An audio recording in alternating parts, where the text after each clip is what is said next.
I'm still getting stalked by my psycho ex-roommate 3 years later. 3 years ago, I 24F moved in with my friend, we'll call her Karen 23F. We had been friends for about a year, but had known each other and been acquaintances for roughly 10 years. This friend was known to be a little bipolar, but she respected me and knew I had way clearer boundaries than her other friends. We moved in with my now fiancé. 26M in a 2-bedroom apartment. We were paying 2/3 of the rent, while Karen paid 1/3. The first issue arose when she asked if she could move her dog in, and I said no problem. I was working as an assistant manager for anywhere from 40 to 55 hours a week, and would come home to dog pee and poop everywhere, and I mean everywhere, think floors, couch, walls, and he chewed everything, got into garbage, the whole bit. I would let him out and clean up the mess, and then inform Karen that she needed to take better care of her dog. She demanded that her job, which she typically worked 6-hour days, was too much for her, and that it was my job to take care of her dog. Meanwhile, she constantly called off and/or showed up to work hours late. At one point, I refused to clean it, so at most she would pick up poop, but she wouldn't scrub anything. I witnessed one of her friends sleep with her face next to an unscrubbed dog poop stain on the couch and about vomited. The second big issue arose when second month's rent was due. I texted Karen that my fiancé, will call him Bear, and I had our rent ready, and if we could get together to write a check to the renters.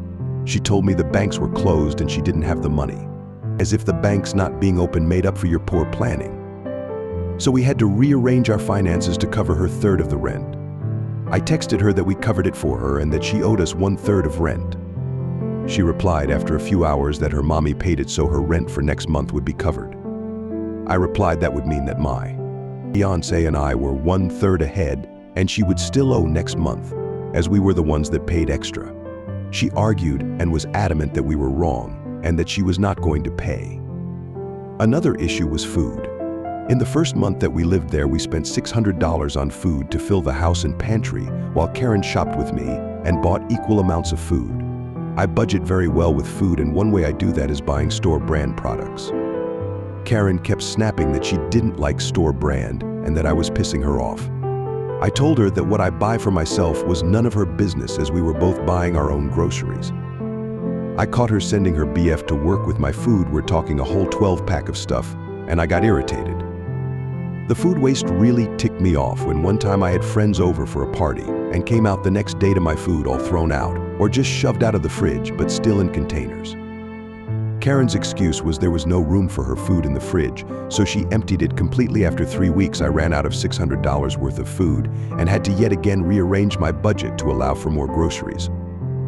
After this, petty and lazy stuff happened all of the time. I tried to wash my clothes in our shared washer and came to my wet clothes soaking across the basement floor. We found a week-old rotisserie chicken in the microwave with maggots in it. There was so much more, but honestly, it's not all worth my energy typing. After my clothes were found strewn across the floor, I came up really heated and said that my shit better start getting respected, at which point Karen's boyfriend tried to step up to me, and my fiancé told him to watch himself. Karen turned around and refused to look at me or talk, while her boyfriend yelled that I needed to step up and clean up after Karen more because she was tired from work. As if I wasn't working way more than her. At this point, I agreed to sign BF's name, we'll call him Steven, onto the lease. I did this because it made it easier to sign my name off of the lease, so I informed Karen that I would be leaving as soon as possible. I came home from work to my furniture on the front porch. I moved it back in and told Karen that she better not touch my stuff again before I move out. At which point she informed me that she paid rent early so I could leave since I didn't pay my share for that month. As if it worked that way, the very next day I got a screen recording sent to me of a 15-minute Snapchat video of Karen's boyfriend, Steven, going on a meth-fueled rant saying he was going to kick my ass for basically standing up for myself against his girlfriend, and that my fiancé was a big teddy bear, so if he tried to get in the way he would knock him out too.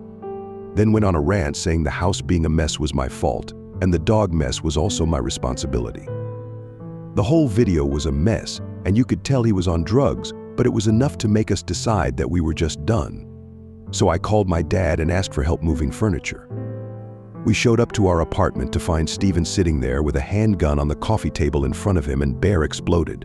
He grabbed a hold of Steven and told him to call him a teddy bear to his face. Steven tried to gouge his eyes out, and that's when my fiancé went ham on this man. He was a wrestler in high school, and I've never seen someone get his ass kicked with only 2 total punches thrown. At one point, he smashed his ribs between his arms and the ground, and I truly believe he broke them. I called the cops so that we could give our statements and so that the cops could watch while we took the rest of our belongings. I wanted our statements taken so that my roommate couldn't manipulate the situation. No charges were filed for either party. Karen has made posts saying it's on site as soon as she sees me, but I have blocked her on all social media and went so far as to delete mutual friends that I had no interest in forcing to take sides. She has stalked multiple social media platforms and has had friends comment on statuses threatening me. Here's the kicker. I thought she has been done obsessing over me for roughly 2 years now. I moved out and became a mom and am excited to say we are pregnant again with our second. Recently, her fiancé keeps coming up for the people you may know. Tab on my socials and I got a notification saying that I may know him too. I felt like she was trying to stalk me again, so I blocked him too. Well, lo and behold, a friend came up to me and said that Karen was bragging that she found out the gender of my baby. I just thought that this was such weird behavior and fit well in this thread.